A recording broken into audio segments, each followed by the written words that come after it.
Hello architects and engineers. So in this video we will going to learn how we can make a clear span and how we can add internal columns to our shed.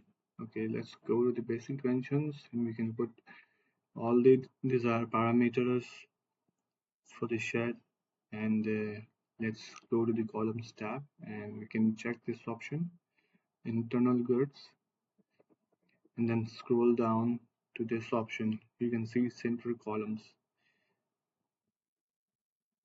You can toggle on this option and as you can see the internal columns have been added and the end walls columns are called mullions and the center columns are the main shed columns.